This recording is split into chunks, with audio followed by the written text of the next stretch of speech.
Grace Whitmore pressed her thumb against the frosted glass of the new front door, marveling at how the morning light broke into prisms across the hallway. It had been 6 weeks since she and Daniel moved into the 2-story colonial. 6 weeks of paint fumes, mismatched furniture, and blissful exhaustion.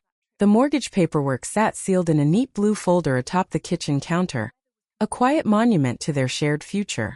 That morning, though, the scent of fresh coffee came with the sound of slippers on hardwood. Ruth Whitmore, Daniel's 68-year-old mother, padded into the kitchen wearing a pink terry cloth robe that clashed with the cabinets. "Good morning, dear," Ruth sang, as if she were still queen of her own house. "I hope you don't mind, I rearranged the pantry. It was chaos." Grace's smile froze halfway. "Oh, I had it organized by expiration date." "Yes, well," Ruth said, waving her hand as if brushing away a cobweb, "I find categories by cuisine far more practical." Daniel entered moments later, already tugging at his tie, oblivious to the storm clouds forming between the two women. "Smells great in here," he said. "Mom, you didn't have to get up this early." "Nonsense. I couldn't sleep," Ruth replied, patting his arm with proprietary affection. "Besides, I've got to earn my keep." Grace caught the phrase, "earn my keep," and wondered if Ruth understood irony. The arrangement had been meant to last a few weeks after Ruth sold her own home and waited for her retirement flat to be ready. That had been 2 months ago. By the time Daniel left for work, Ruth had commandeered the guest room, filled the garage with old trunks, and declared the living room too minimalist for comfort. Grace watched the woman hum along to an old radio tune while she swapped out throw pillows. Later that day, Grace called her friend Madison from the back porch. "She's redecorating." Again, Grace hissed into the phone. She said the beige was morally depressing. Madison laughed, but softly. "Didn't you say it was temporary?" That was the word. Was. Daniel's not pushing her. He keeps saying, "It's only until the unit's finished." But there's no timeline. I checked the development website. They haven't even broken ground. So she's basically moved in. She's moved in, rearranged, and claimed seniority. Grace hung up when Ruth's voice floated from the kitchen window. "Grace, do you mind if I use your baking tins? I'm making my lemon bars. Daniel loves them." The possessive tone on Daniel scraped like sandpaper. Grace pressed her palms to her eyes and whispered, "Not for long, he won't." That evening, a small motif appeared without anyone noticing. On the refrigerator door hung a magnet Ruth had brought with her, an enamel heart bearing the words "Respect begins at home." Grace read it every time she opened the fridge, and each day it seemed to taunt her a little more. At dinner, Ruth told a long story about Daniel's childhood, punctuating each sentence with affectionate corrections of Grace's cooking. "He's always preferred his vegetables al dente," she said. "But I suppose this is fine." Daniel smiled apologetically. "She means well," he murmured later, stacking plates. Grace wanted to believe him. Yet when Ruth started forwarding mail to the new address, her name embossed neatly above theirs on the envelopes, the message was unmistakable. The breaking point came on a rainy Thursday in May. Grace returned from work to find movers at the curb unloading a large antique dresser. Ruth supervised them from the porch. "What's going on?" Grace asked, voice tight. "Oh, just a few pieces from storage," Ruth said, unfazed. "They'll fit perfectly in my room." "Your room?" "Well, I'm not sleeping on that fold-out contraption forever." Grace's pulse thrummed. "You said you'd be here until June." Ruth tilted her head. "Did I?" "Oh, Grace, you know how builders are. Delays, delays. Best not to rush these things." Grace turned to Daniel that night, desperate for a line in the sand. "You promised this was short-term. She's making it permanent." "She's my mom," he said helplessly. "She's not trying to upset you. She's changing everything about our home." "It's our home," Daniel said. "But she's family." Grace stared at him, realizing he didn't hear the difference between ours and mine. 2 weeks later, a plain envelope arrived addressed to Mrs. Grace Whitmore. Inside was a neatly typed letter on property management letterhead. The new owner of the retirement complex had revised tenancy eligibility. Ruth's unit had been reassigned indefinitely. That night Ruth poured herself tea and sighed theatrically. "Seems fate wants me here a little longer." Grace's jaw clenched. Fate doesn't pay rent, Ruth. Daniel's spoon clattered into his mug. Grace. But Ruth only smiled. Don't fret, dear. I'll make myself useful. She already had. By the next morning, she'd phoned Daniel's HR department, accidentally, while looking for his office number, and mentioned how stressed Grace had been. Word reached Daniel's supervisor. An email arrived suggesting work-life balance counseling. Grace printed that email and slipped it into a drawer. It would not be forgotten. The next step in Ruth's quiet invasion was the garden. She hired a landscaping crew without consulting anyone, and billed it to Daniel's joint account. When Grace challenged her, Ruth smiled. It's for the property value. You'll thank me when you refinance. That night, Daniel admitted he hadn't authorized the charge but refused to confront his mother. It's done, he said. Let's not make a scene. Grace felt her boundaries dissolving like chalk in rain. She began sleeping in fits, the hum of Ruth's late-night TV seeping through the walls. One evening she stepped outside to breathe and saw, half buried under a tarp near the shed, a stack of cardboard boxes. The top one read, Deed copies and lease agreements. Her pulse steadied. She pulled the box free, brushed off the dust, and carried it to the kitchen table. Inside lay a folder embossed with Daniel's employer's logo, the mortgage lender's affiliate, and a single sheet marked Lease, 223 Briar Lane. She frowned. Lease. The house was purchased, not rented. Yet the document bore all three names: Daniel Whitmore, Grace Whitmore, and Ruth Whitmore. Her hands trembled. She read the first paragraph twice before it sank in. The mortgage pre-approval had been granted under a family occupancy agreement, a program Daniel had qualified for only with a co-resident aged 60 or above. Ruth had signed as co-tenant for eligibility. And there it was, Clause 9, B. Primary co-tenant must retain right of residence for a minimum of 2 years unless mutually revoked in writing by all parties. All parties, meaning Ruth had legal right to stay. Grace stared at the words until they blurred. The kettle clicked off behind her. The magnet on the fridge glinted in the low light. Respect begins at home, she whispered. Then let's see what happens when it doesn't. The next morning, Grace barely tasted her coffee. The paper in her hand might as well have been a prison sentence. 2 years of co-residency, before any eviction could be legally enacted. She didn't confront Ruth immediately. Instead, she slipped the document back into its box and spent the day researching. The lender's program was real. Family-assisted mortgage pathway. Designed for adult children caring for elderly parents, it provided lower interest rates, but also strict residency clauses. By afternoon, Grace had filled a notepad with bullet points. Clause 9b, right of residence. Clause 11, shared maintenance obligations. Clause 13, mutual written revocation. She underlined the last one 3 times. She heard Ruth humming down the hall. That sound, cheerful and oblivious, pushed her to pick up the phone and call the mortgage broker. Hi, this is Grace Whitmore, she began, steadying her tone. I just need clarification about our family co-residency agreement. Specifically, termination rights. The voice on the other end, a woman named Carla, hesitated. If you're referring to the clause for early revocation, all listed tenants must consent in writing. Has that been arranged? Not yet, Grace said tightly. Then I'm afraid it's binding until the 2-year term concludes or all parties agree to dissolve. And if one party refuses? Carla's pause was almost sympathetic. Then the term continues, Mrs. Whitmore. Grace hung up. The kettle clicked, a mocking echo. That evening, she tried to ease into the conversation with Daniel. I went through some of the loan documents today, she said as they cleared the dinner table. Did you know your mom's name is on the lease? He froze mid-stack. It's not a lease, it's a co-residency form. Just paperwork for the lender. It's not just paperwork. It gives her legal right to live here for 2 years. Daniel rubbed his temple. It's a technicality. She's not going to stay forever. She doesn't have to. She only has to refuse to leave, and we can't make her. Grace, she's my mother. Then she can live with you somewhere else. That cracked his patience. You're overreacting. She helped us get the house.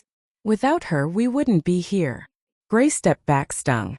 Then maybe she should have signed the mortgage. He turned away, muttering, You're being unfair. Unfair. The word lodged like a splinter. 2 days later, Ruth announced she'd organized a family brunch. Grace found a stack of handwritten invitations on the counter. "Family brunch?" she asked. "Oh yes," Ruth chirped. "A little get-together to celebrate us settling in. Daniel's cousins, Aunt Lydia, a few church friends. At our house." "Of course." Ruth looked around with pride. "It's the perfect space." Grace swallowed a groan. "And you didn't think to ask me?" Ruth blinked with practiced innocence. "I assumed you'd be delighted. You're so good with presentation. Maybe set up that charcuterie thing you do." Grace bit down on her reply. That Saturday, the house filled with laughter and perfume in casserole dishes. Ruth played hostess flawlessly, recounting how she'd helped Daniel and Grace secure their first home. Grace caught a whisper from one guest. "Such a devoted mother. Imagine signing the lease with them like that." Her stomach twisted. They all thought Ruth owned the place. When someone asked if Grace planned to redecorate, Ruth spoke over her. "We agreed to keep it classic. Nothing too modern." "We agreed." Grace smiled tightly and excused herself to the bathroom, gripping the edge of the sink until her knuckles whitened. After the guests left, Ruth found her in the kitchen. "You seemed quiet today, dear. Everything all right?" Grace turned. "You enjoy this, don't you?" "Enjoy what?" "Being in charge. Acting like you own this place." Ruth's smile faltered. "You're being unkind.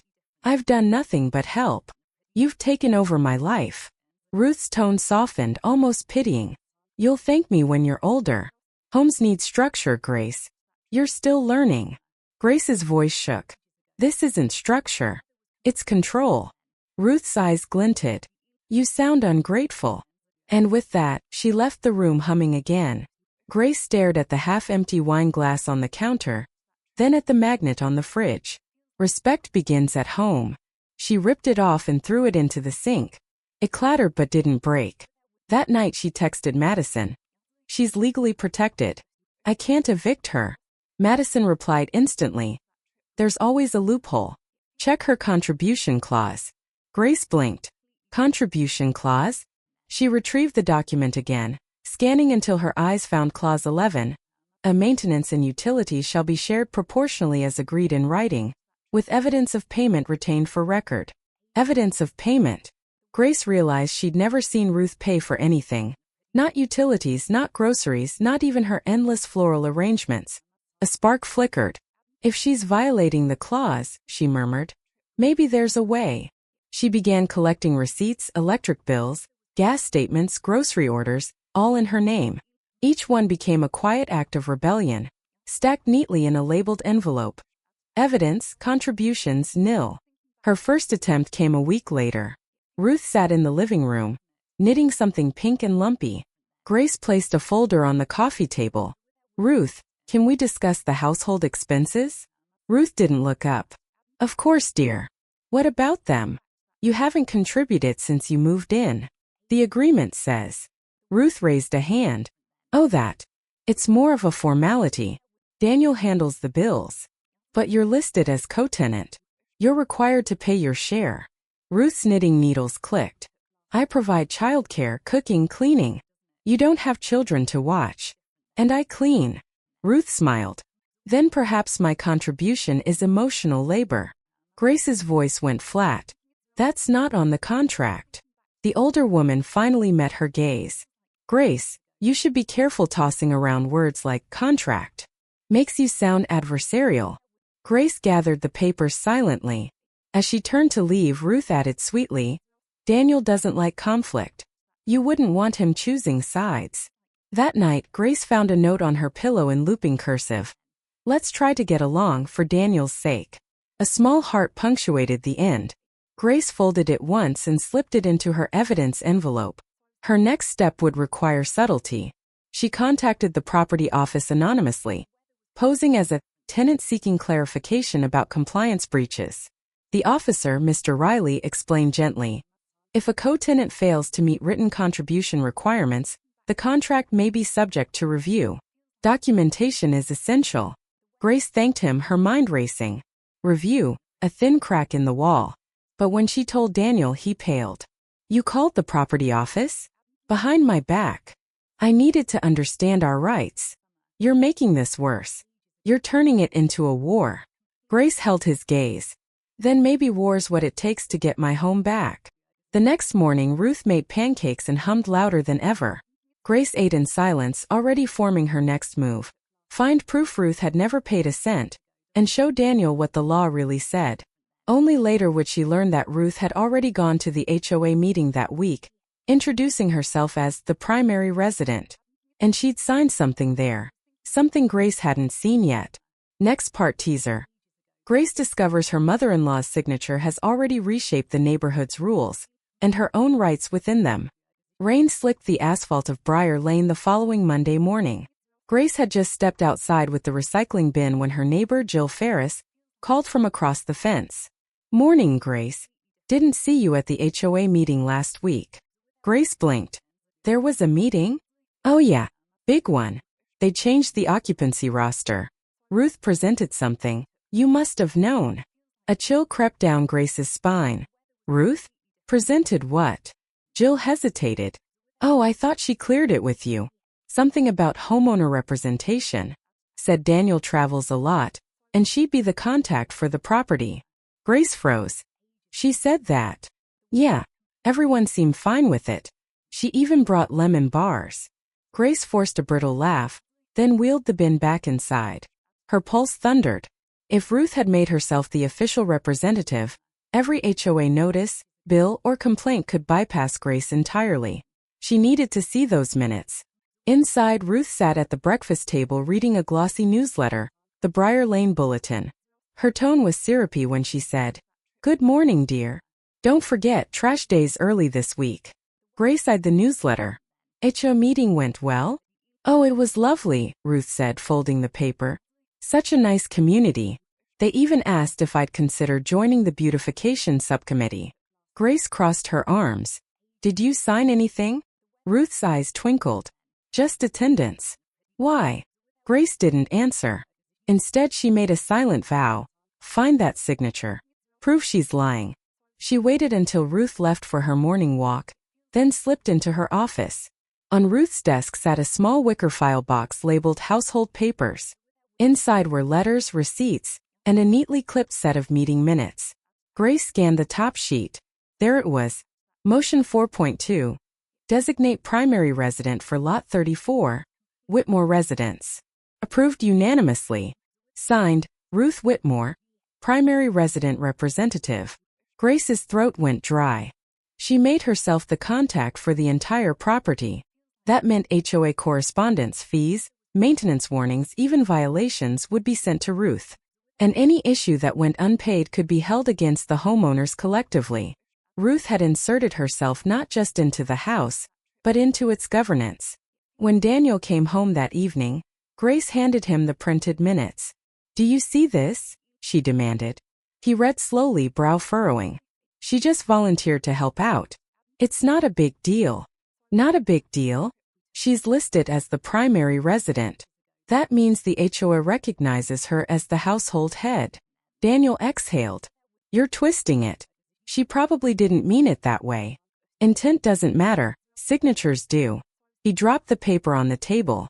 "You've got to stop treating my mother like an enemy." Grace's voice cracked. "She's turned my home into a chessboard." Daniel looked away. "I can't do this right now." When he left the kitchen, Ruth appeared in the doorway, as if she'd been waiting for her cue. "You know," Ruth said softly, "it's not healthy to nag. Daniel works hard." Grace stared at her. "You used the HOA to take over our address." Ruth tilted her head. "Such dramatic phrasing. I simply made sure someone responsible was listed. You're out all day. Someone has to handle things. You had no right." "I had every right as co-tenant." Grace felt her control slipping. "This is harassment." Ruth's tone turned smooth as cream. "Oh, don't be silly. I'm protecting our investment. You should thank me." Grace said nothing. Her silence was louder than any scream. That night she couldn't sleep.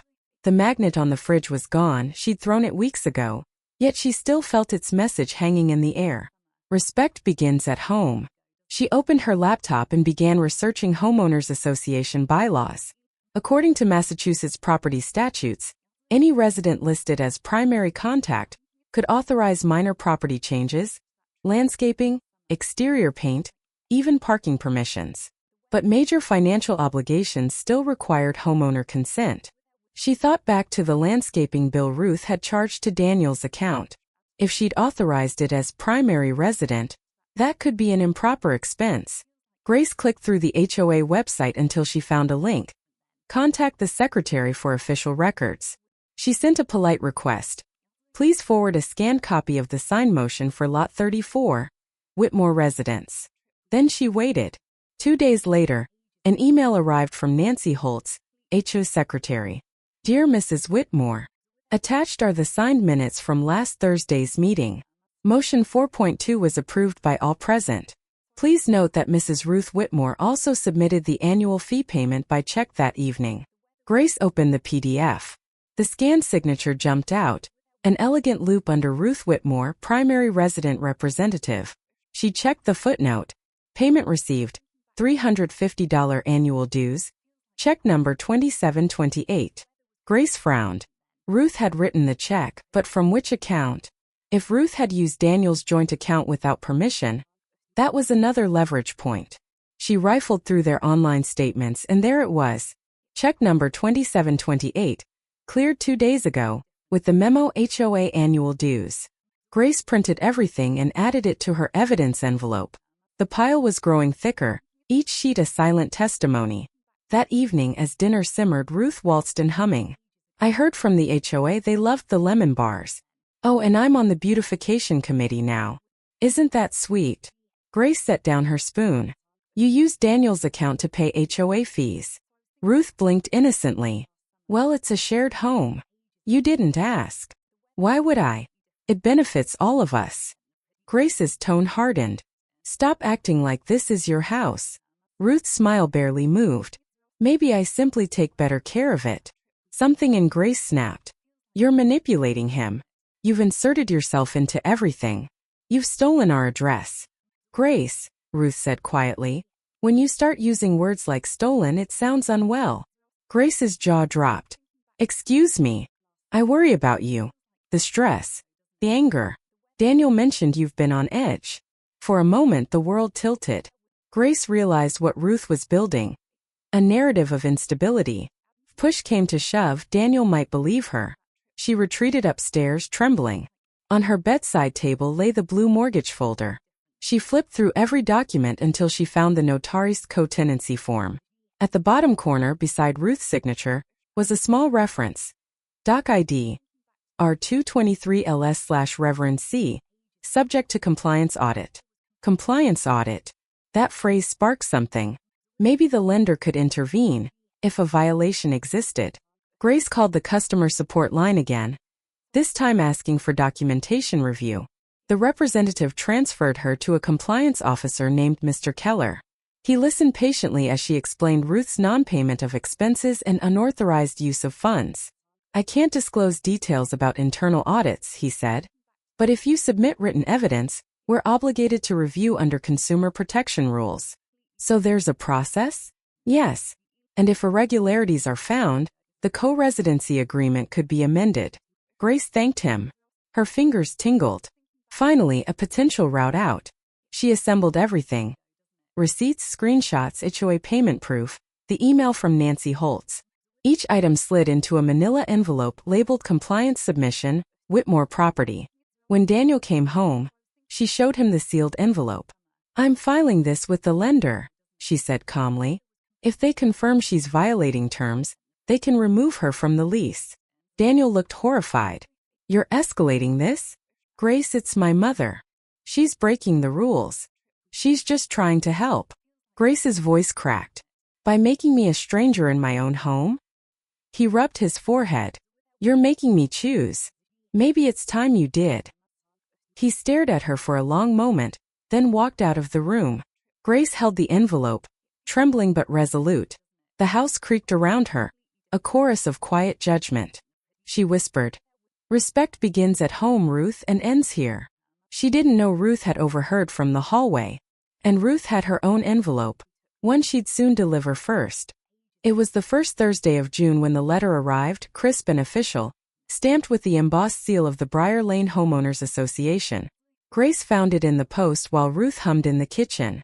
"Dear resident," it began, "you are hereby invited to attend a special hearing at Briar Hall regarding a formal complaint filed concerning conduct and property management at Lot 34.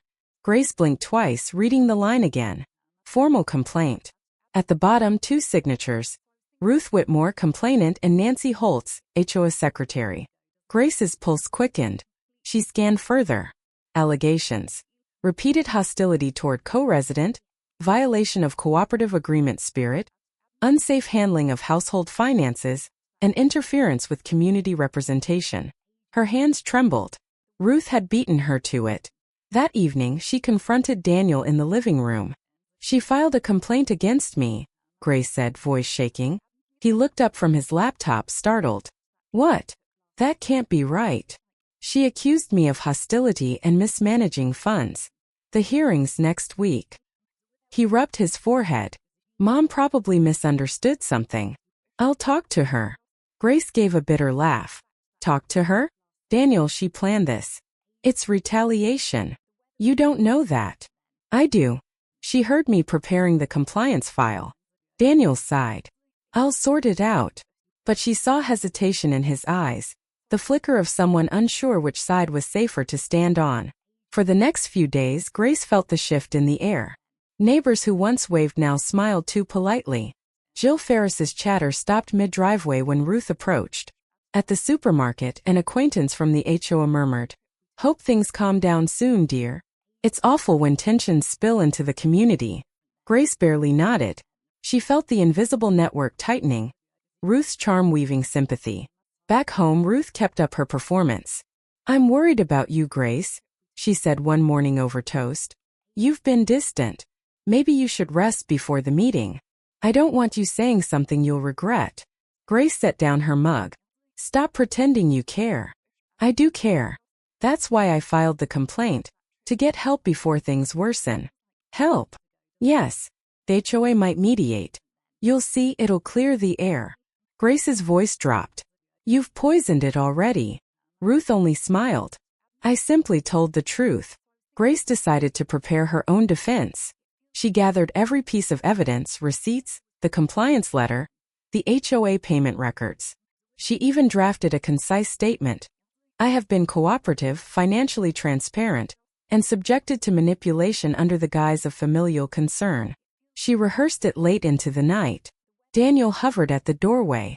"Grace, maybe we should let this go," he said softly.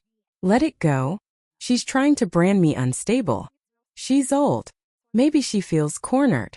Then she shouldn't have cornered me." He hesitated. "I'll come to the meeting." "You'd better," Grace said quietly. The day of the hearing, Briar Hall buzzed with whispered anticipation. Rows of folding chairs lined the parquet floor. At the front, the HOA board sat behind a long table draped in navy cloth. Grace recognized Nancy Holtz at the center, flanked by the chair, a retired lawyer named Peter Lacey. Ruth stood near the podium, all pearls and pastels, radiating gentle fragility. When Grace entered, conversations dimmed. Daniel took a seat between them, looking like a man waiting for an explosion. Peter tapped his papers. "Let's begin. Mrs. Whitmore Sr., you filed a complaint concerning household and community conduct." "Yes," Ruth said softly. "It pains me, but yes." Her voice carried the tremor of martyrdom. "Since moving in, I've tried to be helpful. But Grace's behavior has grown volatile. She's threatened to remove me illegally, spoken cruelly, and disrupted community harmony." A murmur rippled through the room. Grace felt heat rise in her face. Peter nodded. "Thank you. Mrs. Grace Whitmore, your response." Grace rose. "This complaint is retaliatory. I discovered that Mrs. Whitmore has made herself the property's primary resident, using my husband's account for payments and excluding me from correspondence. I've gathered evidence." Ruth interrupted, hand to chest. "Evidence? She's obsessed with paperwork. It's worrying." Peter raised a hand. "Please allow her to finish." Grace continued, voice steady. "I have proof she's not contributed financially as required by our co-tenancy agreement. Her complaint is meant to divert attention from that breach." Nancy adjusted her glasses. Do you have that documentation? Yes. Grace handed over a folder. Peter flipped through it while Ruth clutched a handkerchief. So you're alleging misuse of joint funds and misrepresentation to the HOA? Correct. Ruth sniffed. I'm a widow, Mr. Lacey. Sometimes I forget forms. I never meant harm. But I can't live under attack in my own home. You mean our home? Grace shot back. Peter looked between them. Let's keep tone civil. Ruth dabbed her eyes. I've even spoken to Daniel's HR department, worried for her well-being. She seems so fragile. The room murmured again. Grace's stomach dropped. She hadn't known Ruth had admitted that. Daniel's face went crimson. Mom, that was private. Ruth turned to him gently. I only wanted to help you both. Peter's gavel tapped lightly. All right. We'll review both submissions. This hearing's purpose is mediation, not judgment. We'll issue recommendations within the week. Grace sat, heart hammering. Mediation, not judgment. Yet reputation was the real currency here, and Ruth had already spent hers lavishly. When they left the hall, Ruth leaned on her cane theatrically. That went better than expected, she murmured. Grace glared. You humiliated me. Ruth's tone was sugar-coated. No, dear. I humanized you. People forgive what they understand. Daniel's jaw tightened. Mom, enough. Ruth smiled faintly. Of course, darling. Let's go home. But Grace didn't follow. She stayed in the parking lot until they'd driven off. Her reflection warped in a rain puddle. She whispered, Not home. Not yet. 2 days later, a small envelope appeared in the post. Notice of recommendation, Briar Lane HO. Grace tore it open. Based on testimony and records, the board recommends mediation between the residents of Lot 34. Mrs. Ruth Whitmore to retain primary resident status for administrative purposes until contract review is completed by Lender Compliance Department. Grace exhaled a bitter laugh. Ruth had managed to freeze the lender's process, effectively buying time. That evening, Daniel confessed. She called me after the meeting. Said she'd step down if you apologized publicly. Apologize? She thinks you embarrassed her. Grace's voice was ice. She weaponized sympathy. And you want me to apologize? I want peace. Grace turned away. Then you'll have to find it somewhere else. She slept in the guest room that night, staring at the ceiling, the hum of the fridge downstairs faint through the walls. In the dark, she made a decision. If Ruth fought with charm and perception, Grace would fight with records and truth. And she knew just where to find them. The HOA archives had timestamps, and Ruth's stories didn't align. 2 mornings later, she visited Nancy Holtz at her office. I'd like to see the sign-in sheet from the May meeting, Grace said. Nancy hesitated. Why? I believe the motion was passed without quorum. It might be invalid. Nancy frowned but pulled out the ledger. Only 7 attended out of 15 eligible households. You might have a point. Grace's heart raced. Could you make a certified copy of that? Nancy nodded slowly. I shouldn't, but I can print you the attendance record. Grace thanked her, clutching the paper like a talisman. If quorum hadn't been met, the motion declaring Ruth primary resident might be void. But she needed one more thing to seal it. Proof the timestamp on Ruth's check was entered after the meeting adjourned, not during. That would show she influenced the record retroactively. And someone, she remembered, had mentioned the HOA treasurer kept scanned logs of every payment. That night, Grace emailed the treasurer, a quiet man named Mr. Coughlin. She wrote simply, For personal record keeping, could I confirm when check number 2728 was logged into the HOA system? He replied within an hour. Timestamp 2047 May 14th. Meeting adjourned 1930. Logged by request of attendee R. Whitmore. Grace smiled for the first time in weeks. She whispered, You signed your own undoing, Ruth. Her printer hummed as she gathered the final sheet, the precise digital nail for the coffin. The next HOA session was open to all members. Grace circled the date in red. This time she wouldn't just defend herself. She'd expose the manipulation in front of the same neighbors Ruth had charmed. Saturday dawned bright, unseasonably warm, and too still for comfort. The HOA's quarterly garden social would be held that afternoon in Ruth's newest triumph, their freshly landscaped front yard. Grace watched from the upstairs window as Ruth arranged folding chairs and floral bunting. Neighbors began to arrive early, drawn by curiosity and Ruth's lemon bars. Daniel drifted between them, nervously genial, while Grace lingered inside, a stack of papers in hand, the attendance sheet, the time-stamped email, and copies of the lease clause Ruth had violated. This wasn't just a garden party. It was Ruth's stage. And Grace, uninvited to play nice, would have to decide whether to step into the light or let silence crown her mother-in-law queen of Briar Lane. The doorbell rang. Ruth's voice floated up the stairs, sweet and strong. "Grace, darling, could you fetch the iced tea? Everyone's asking for you." Grace took a deep breath.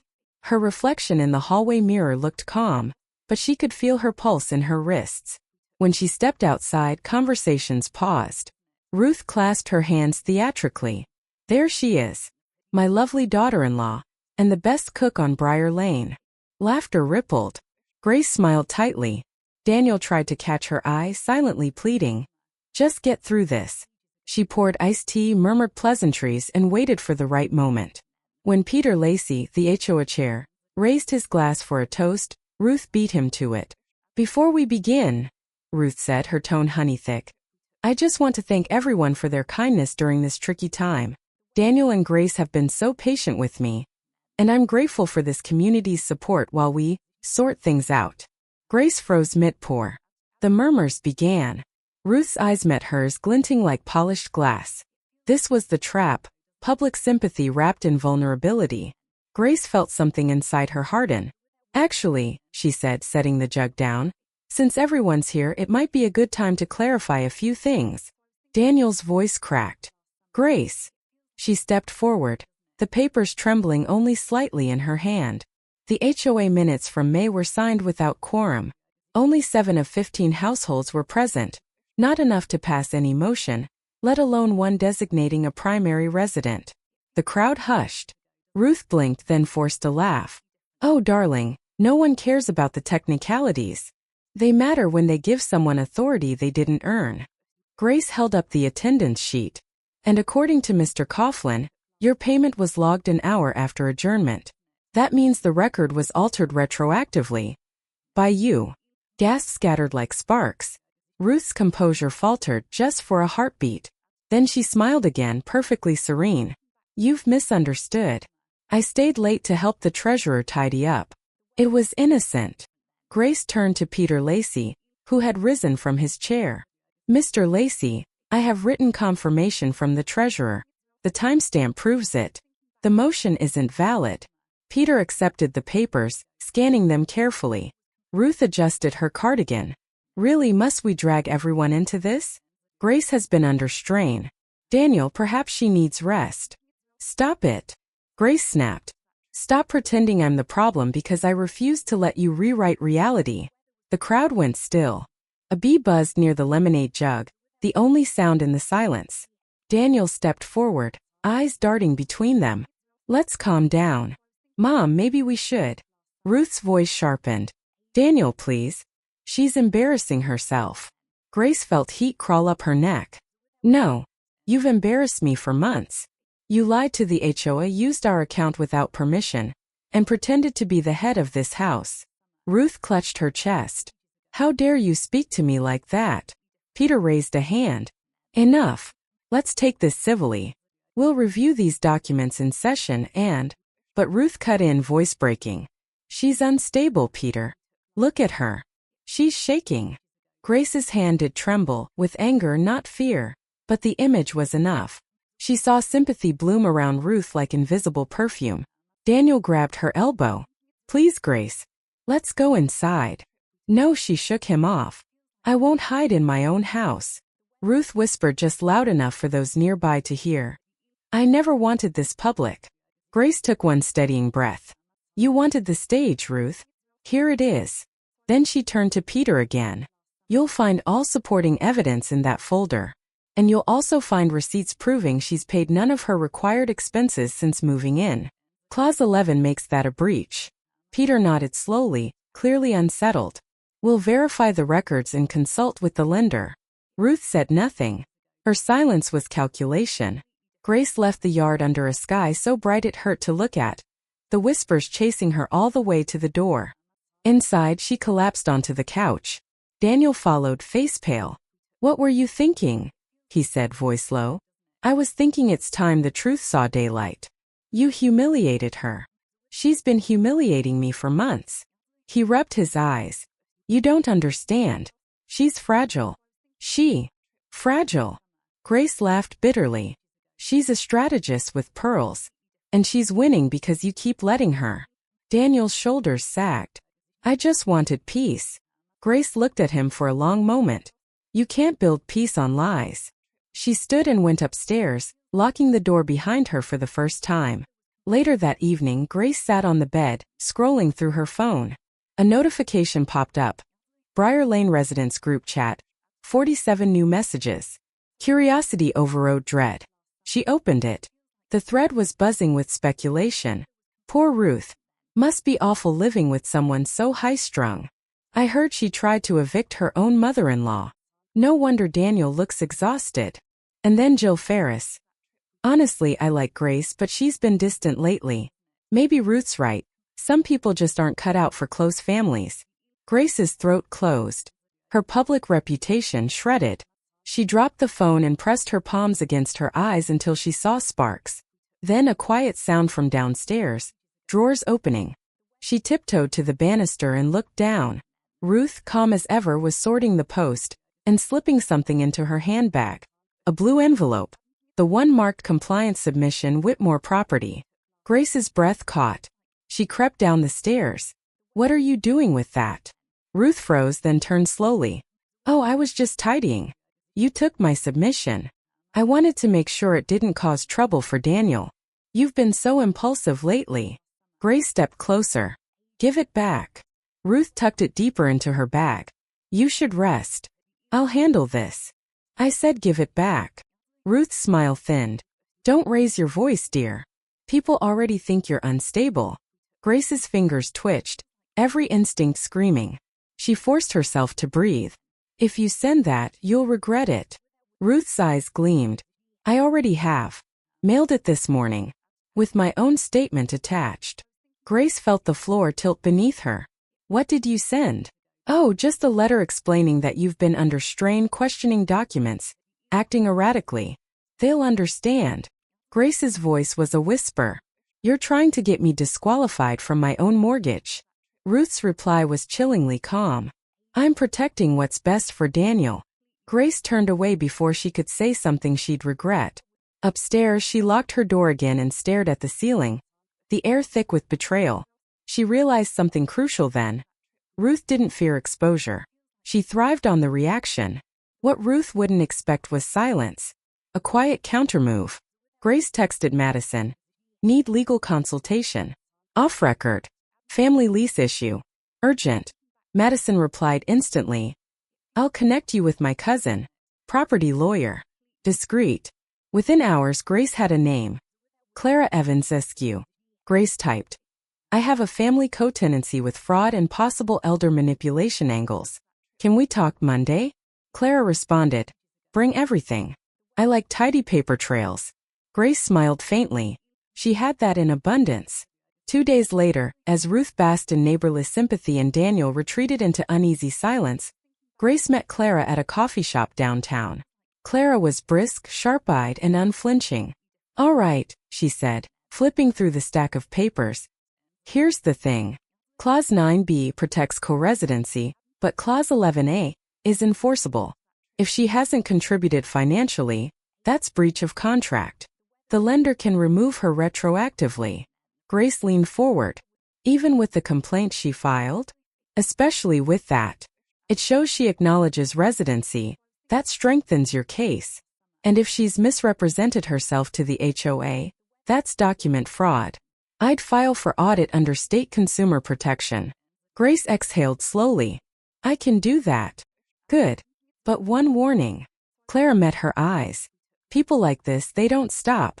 They escalate. Stay calm. Win with paper, not passion." Grace nodded. "That's exactly what I plan to do." By the second week of July, the air on Briar Lane carried the sticky hum of summer, and attention so thick Grace could almost taste it. Ruth still held court at her morning coffee sessions with the neighbors, wearing her softest cardigans and her sweetest expressions. Daniel had become quieter, half absent even when home, speaking in gentle half-sentences that avoided anything real. And Grace? She'd traded exhaustion for clarity.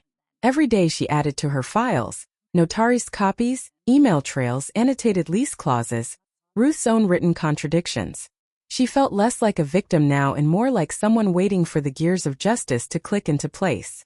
They did on a Tuesday afternoon. A white sedan rolled up the drive, its logo subtle but unmistakable. Maple Finance Group, Compliance Division. Ruth was pruning roses. She straightened immediately, forcing a smile. Oh, visitors. Grace stepped onto the porch, heart thudding. The man who emerged was in his 40s, tan suit, neat beard, briefcase in hand. Good afternoon. I'm Mr. Samir Patel, auditing officer for Maple Finance. We received reports of potential discrepancies in co-residency documentation for this address. Ruth's smile faltered just slightly. Oh my, that must be a mistake. Everything's perfectly fine here. Grace folded her arms. I'm sure Mr. Patel will decide that. They moved inside. Ruth insisted on serving tea, with her lemon bars of course, while Grace retrieved her folder. Daniel arrived midway through, blinking in confusion. What's going on? He asked. Mr. Patel gestured politely. Routine verification, sir. We just need to confirm occupancy terms and contributions. Grace handed over her evidence packet. All my documentation's here, utilities, groceries, maintenance receipts. All paid by me or Daniel. Ruth hasn't contributed financially as required under Clause 11. Ruth gasped, pressing a hand to her heart. Grace, how could you? I've done so much for this household. My cooking, my cleaning. Those aren't in the contract, Grace replied. Mr. Patel nodded, expression neutral. I'll review these. Mrs. Whitmore Sr., may I see any proof of payments or written agreements to offset your share? Ruth blinked. Proof? Well, Daniel takes care of that. Daniel looked cornered. Mom, do you have any receipts? I don't keep that sort of thing, she said softly. I assumed family didn't need to. Patel took notes. Understood. I'll also need to review the HOA documentation. Grace produced the attendance record and time-stamped payment log. Ruth's calm veneer began to crack. You've gone through all this trouble just to humiliate me. Grace said evenly. No. To correct an error. Patel spent an hour examining everything, occasionally stepping outside to make calls. When he returned, his tone was measured but final. Thank you for your cooperation. Based on preliminary review, it appears the co-residency agreement's financial compliance conditions were not met. I'll submit this for audit, but I can tell you now, that's a serious breach. If verified, the co-tenant's rights may be voided retroactively. Ruth's teacup rattled. You can't mean that. I'm afraid it's standard policy, Patel said gently. Co-residency is contingent on shared responsibility. Non-payment nullifies the clause. Grace almost sagged with relief. Patel gathered his things. You'll receive formal notice within 2 weeks. Until then, I recommend avoiding any further financial alterations to the property. When he left, the silence that followed was thick enough to choke on. Ruth spoke first. You called them. Grace didn't bother denying it. You mailed my letter. I just made sure they read the truth. You've destroyed this family. I'm saving what's left of it. Ruth's face darkened. You'll regret this, Grace. You've humiliated me publicly, turned Daniel against me. Daniel snapped. Mom, stop. This is your doing. You signed things without telling us, spent money you didn't have. Oh, so now you believe her? Ruth spat. For once, yes. Ruth stared at him, eyes glistening. Then she turned and climbed the stairs without another word. That night, Daniel sat in the darkened living room. Grace found him staring at the empty fireplace. She's in her room, he said quietly. Crying. She's manipulative, Grace replied. Tears don't make her innocent. He rubbed his face. I know, but it's hard to unlearn a lifetime of habit. Grace softened. I don't want to take your mother away from you, Daniel. I want my home back. Our home. He looked up. Then let's see this through. It was the first time he'd said we in weeks. The following week crawled by. Ruth avoided Grace entirely, communicating only through notes left on the kitchen counter. Milk low, or dinner for Daniel in oven. Grace ignored them. She used the time to consult Clara Evans again. The lawyer reviewed Mr. Patel's preliminary findings with satisfaction. "This is solid," Clara said. "If the audit finalizes breach, the lender will send an amendment notice. Once it's recorded with the county, she'll lose her residency rights." "How long?" 7 to 10 business days after verification. Grace exhaled. "That soon?" Clara smiled. "Sometimes justice doesn't crawl. It just waits for the right trigger." Grace managed a small grateful laugh. "Thank you." "Don't thank me yet," Clara said. "She might try to retaliate before it's official. Expect noise." Noise arrived in the form of a letter slid under the door 3 days later. The handwriting was neat, deliberate. "Grace, I hope you're proud. You've turned Daniel into a stranger and this house into a battlefield. I'll be leaving sooner than you think, but I won't go quietly. People will know who you really are. Ruth." Grace read it twice, unsure whether to feel relief or dread. That evening she found Ruth gone, her bedroom half-packed, drawers open. A few sentimental items remained. The magnet, an old photo of Daniel as a child, a brass key on a chain. Grace picked up the key. It was old-fashioned, heavier than expected. A tag dangled from it. "Safe box, Briar Community Bank." She frowned. Ruth had a deposit box? Curiosity prickled. She tucked the key into her pocket. The next morning the phone rang. It was Mr. Patel. "Mrs. Whitmore, I'm calling to confirm the audit outcome. We've verified non-compliance on your co-tenant's part. The amendment is being filed today, effective immediately." Grace almost couldn't speak. "So she no longer has right of residence?" "Correct. She'll receive notice by mail. We advise documenting delivery." Grace whispered, "Thank you." When she hung up, she stood for a moment in stunned quiet. Then slowly she smiled. Downstairs Daniel appeared, tie half done. "Everything okay?" "It's over," she said softly. "She's out of the contract." He blinked. "Really? Legally and finally?" He let out a long breath, the tension of months draining. "Maybe we can start fresh." But before either could say more, the doorbell rang. Grace opened it to find Jill Ferris standing there, wide-eyed. "Grace," she whispered, "you should see this." She handed Grace a printed newsletter, the latest Briar Lane bulletin. Crossed the front page. Community update. Local resident Ruth Whitmore forced out of home after unfair audit. Grace's blood went cold. She skimmed the article. It painted Ruth as a victim, a widowed retiree displaced by an overzealous daughter-in-law. It quoted unnamed sources close to the family. The final paragraph read, "Ms. Whitmore has since relocated temporarily but intends to seek restitution through legal counsel." Daniel swore under his breath. "She's already spun the story." Grace's phone buzzed. A text from an unknown number. "Enjoy your victory. The truth always finds its way back." She looked out the window. Ruth's car was gone, but the empty driveway felt anything but peaceful. She remembered the brass key in her pocket. Whatever was in that safe box might explain how Ruth had turned the narrative so fast. "Daniel," she said quietly, "I think I need to open something." 2 days later, Grace visited Briar Community Bank with the key. The clerk led her to a small private room and set a narrow metal box on the table. Inside lay a stack of papers and a sealed envelope labeled Insurance Beneficiary Change, Daniel Whitmore Policy. Grace's stomach dropped. She opened it. Ruth had changed Daniel's life insurance policy months ago, designating herself as primary beneficiary. The signature line bore Daniel's forged signature. Grace stared, hands trembling. She wasn't just trying to stay, she whispered. She was preparing for something bigger. Among the papers was also a draft letter. "To whom it may concern, my daughter-in-law Grace has become erratic. I fear she may harm herself or others." Grace's breath hitched. This was her insurance policy. A smear campaign built before the first confrontation. She gathered everything, heart-pounding. Clara would know what to do.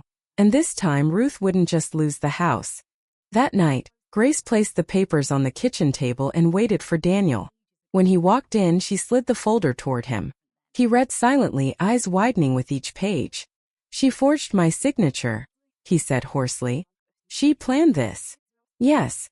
She built a story so if anything happened I'd look unstable. And she'd get your insurance payout. Daniel sank into a chair. My God.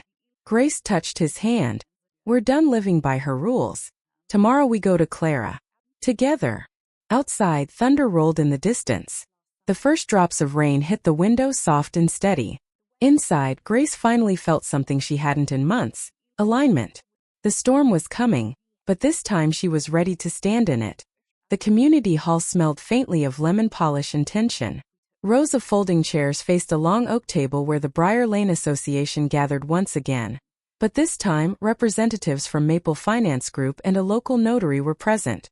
A murmur rippled through the crowd as Grace and Daniel entered together. It was the first time they'd arrived as a united front since the ordeal began.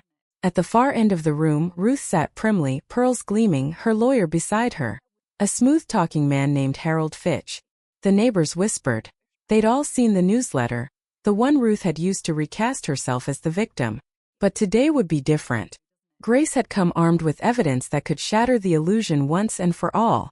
Peter Lacey, the HO chair, cleared his throat. We're here to discuss unresolved matters concerning Lot 34. Mrs. Ruth Whitmore has requested this special session to contest her removal from the co-residency agreement. Mrs. Grace Whitmore and Mr. Daniel Whitmore are present as respondents. Representatives from Maple Finance are attending as observers. Ruth rose gracefully, voice trembling just enough to draw sympathy. Thank you, Peter. I never wanted conflict. But I was treated unfairly. Evicted through manipulation and deceit. Fitch took over smoothly. My client was subject to an unlawful audit, instigated under duress by her daughter-in-law, whose mental stability has been questioned by community witnesses. Gasps. Grace's stomach nodded, but she held her expression neutral. Peter gestured. Mrs. Whitmore, your response? Grace stood slowly, the folder in her hand thick and crisp. Yes. I requested the audit, because Mrs. Ruth Whitmore violated multiple clauses of the agreement, financially and ethically. And she forged documents for personal gain. Ruth's lawyer scoffed. Strong accusation. Evidence. Grace nodded once. Plenty. She crossed to the table and laid out copies of the insurance beneficiary form, the safe deposit record, and a certified handwriting comparison Clara had arranged the day before. The Maple Finance officer leaned forward. These are serious. Grace's voice was steady.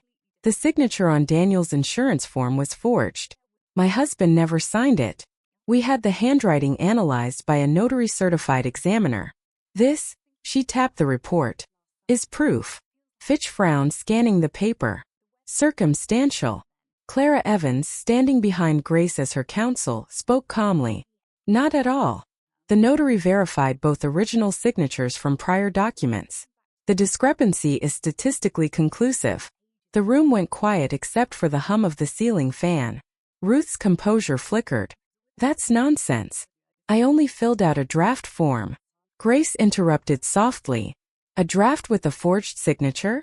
Daniel stepped forward, voice rough. Mom, I didn't sign that. Ever. Ruth turned to him, eyes wide with feigned shock.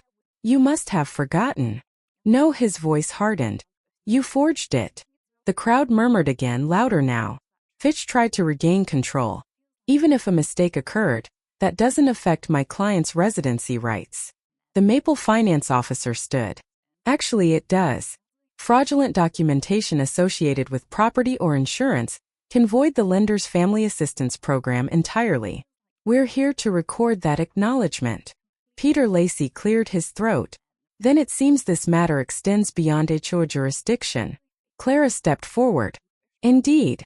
My clients have already filed an affidavit with the county clerk. The notary has submitted a sworn statement verifying forgery.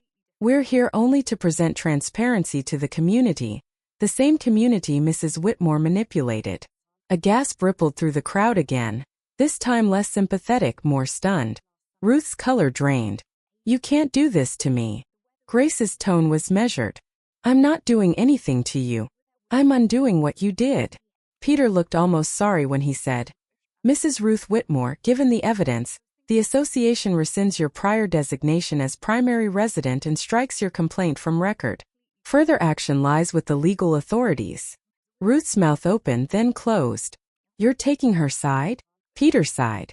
We're taking the side of facts. The Maple finance officer gathered his papers.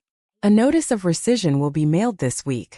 Mrs. Whitmore, I recommend you seek counsel regarding the fraud implications. Fitch whispered something urgent to Ruth, but she seemed not to hear. Her eyes fixed on Grace, dark and glinting. You've ruined me. Grace met her gaze evenly. You did that yourself. For the first time, Ruth had no retort. After the meeting adjourned, the crowd lingered, buzzing. Jill Ferris approached awkwardly. Grace, I'm sorry for believing the gossip. We didn't know. Grace smiled faintly. Now you do. Clara handed her a signed copy of the statement. Keep this safe. It's the formal closure notice. She's legally out of the lease, and the audit record clears you of any wrongdoing. Grace held the paper, feeling its weight. Not just ink and signatures, but months of fear finally given shape and conclusion. Ruth stood alone by the exit, silent, her lawyer gone. Daniel hesitated, then walked to her. Grace couldn't hear their words, but she saw the moment when Ruth reached for his arm, and he stepped back. She didn't chase him this time. She just nodded once, lips tight, and left the hall without looking back. Later that night, Grace and Daniel sat on the porch. Fireflies winked across the yard, where Ruth's roses were already starting to wilt. Daniel exhaled. I keep replaying everything she did. It's like she was building a case from the start. She was, Grace said softly, but she underestimated paper trails. He laughed weakly. You always loved your receipts. I love truth more. They sat in companionable quiet until Daniel said, I'm sorry I didn't see it sooner. Grace looked at him, forgiving in her exhaustion. You saw it now. That's what matters. A car passed on the street, headlights sweeping across their faces, brief, bright, then gone. Grace thought of the brass key, the one that had unlocked the truth. She kept it in her pocket still, a reminder that even small things could open impossible doors. The next morning, a courier arrived with an official envelope. Inside, notice of residency termination, effective immediately. Grace taped it to the kitchen notice board. It felt like exorcising a ghost. An hour later, the phone rang. It was Peter Lacey again. Just letting you know, Mrs. Whitmore Sr.'s attorney has withdrawn representation. She's decided not to pursue further action. Left town, apparently. Grace blinked. Where? Florida, I think. With a cousin. Grace nodded slowly. Thank you, Peter. When she hung up, she looked around the quiet house. For the first time in months, it actually felt like home. That evening, she found one last thing. On the windowsill, beneath a vase, lay Ruth's old enamel magnet. Respect begins at home. Grace stared at it, the corners chipped, the words dulled with time. She didn't throw it away this time. Instead, she tucked it into a drawer. Not as forgiveness, but as evidence of what had been overcome. When Daniel joined her in the kitchen, he wrapped an arm around her shoulders. So what now? Grace smiled faintly. Now? We repaint. We replant. And we breathe. He kissed her temple. That's a start. Outside, the wind moved softly through the half-wilted roses, whispering not of ruin, but of space to grow again. Summer settled softly over Briar Lane, washing the street clean of gossip and spectacle. The neighbors who once whispered behind hedges now greeted Grace with genuine warmth. Even Jill Ferris, who had avoided her eyes for months, appeared one morning with a tray of blueberry muffins. Peace offering, Jill said, awkward but sincere. Grace smiled. Truce accepted. The air no longer felt heavy when Grace opened her windows. The silence that filled the rooms wasn't absence now, it was recovery. Daniel was back to cooking on weekends, humming to himself as he diced vegetables. They'd repainted the living room, soft sage green instead of the old beige Ruth had called morally depressing. The change felt symbolic, like the house had finally exhaled. But the biggest transformation wasn't on the walls or in the garden. It was in Grace herself. She no longer woke expecting conflict. She didn't check the mail with dread. And when she passed the notice board where the termination of residency letter still hung, she felt gratitude, not gloating. She'd won without cruelty. That, she decided, was real victory. One Saturday morning, as she tended to the flower beds Ruth once ruled, Daniel stepped outside with 2 mugs of coffee. "Morning, gardener," he teased. "Morning, sous chef," she replied, smiling. He crouched beside her, studying the new rose bushes she'd planted. Pale apricot, not the blood-red Ruth favored. "You think they'll take?" "They're hardy," she said. "They'll bloom in their own time." He nodded, then hesitated. "Grace, there's something you should see." He handed her a small cream-colored envelope. The return address read, St. Augustine, Florida. Grace's breath caught. "Her." Daniel nodded. "Arrived yesterday." Grace turned it over in her hands. The handwriting was Ruth's, careful, looping, still proud. She slid it open with a trowel. Inside, a single page. "Grace, I won't ask for forgiveness. You were right more often than I'll admit aloud. Florida suits me, too hot, too honest. Daniel deserves peace, and you, I suspect, were always the one capable of giving it to him. I've enclosed something that belongs to you both. I kept it too long. Ruth." A smaller envelope was tucked inside, containing the deed addendum for the property. Ruth had finally signed the revocation of co-residency clause, the one Grace had once begged for. Grace stared at it in silence, tears pricking her eyes. Daniel exhaled. Guess she finally let go. Grace folded the letter carefully. Or maybe she learned she couldn't hold on. Later that afternoon, Grace placed Ruth's old enamel magnet on the fridge again. Its edges were chipped, the paint dull, but the words still legible. "Respect begins at home." She touched it gently. "And so does redemption," she whispered. Daniel joined her, slipping an arm around her waist. "You're keeping it?" "As a reminder. Not all lessons come from kind teachers." He smiled softly. "You always see the better angle." "Not better," she said, resting her head against his shoulder. "Just truer." They stood there for a long moment, watching sunlight slide across the floorboards. Weeks passed. The lender's final report arrived. Audit closed. Case resolved. Property rights retained by Daniel and Grace Whitmore exclusively. Grace scanned the document, then filed it in her once overflowing evidence binder. For the first time, she didn't feel like archiving proof. She felt like closing a chapter. She took the binder out to the garden, flipped it open one last time, and pulled out a single page, the one bearing Ruth's forged signature. She folded it, placed it in a small tin, and buried it beneath the new rose bushes. "Let's give that lie some roots," she murmured. Daniel chuckled. "You're poetic when you're vengeful." "I'm healed," she said. "There's a difference." Autumn crept in early that year. The air grew crisp, and the roses flourished against all odds. Neighbors complimented the garden. Grace smiled and said little. She didn't need to explain that justice had fertilized the soil. One evening, the HOA held a casual barbecue. Grace attended without dread, without armor. Peter Lacey greeted her warmly. "Never seen Briar Lane so peaceful," he said. "You've done us all a favor, you know." Grace laughed lightly. "I didn't do anything extraordinary. I just stopped pretending politeness was the same as peace." Peter nodded thoughtfully. "Sometimes the quiet ones teach the loudest lessons." At home, Grace found Daniel reading in the living room. She slipped the brass key, Ruth's key, onto the mantel beside a small photo of them taken at the housewarming, long before the war began. Daniel looked up. "What are you doing?" "Leaving the past where it belongs," she said. "In view but not in charge." He closed his book. "You know, you could write about all this." "Maybe one day," she said. "But not as revenge. As reminder." "Of what?" "That truth doesn't shout, it stands." He smiled. "And sometimes it wins." Grace nodded. "Exactly." That night, as they sat on the porch under a sky dusted with stars, the faint scent of roses drifted on the wind. Grace thought of the chain of small choices that had brought them here, each one quiet, deliberate, lawful. She realized that justice hadn't come with thunder or spectacle. It had arrived like dawn, slow, certain, undeniable. When Daniel took her hand, she looked at him and said the only words that truly fit. "We're home." And this time there was no one left to contest it.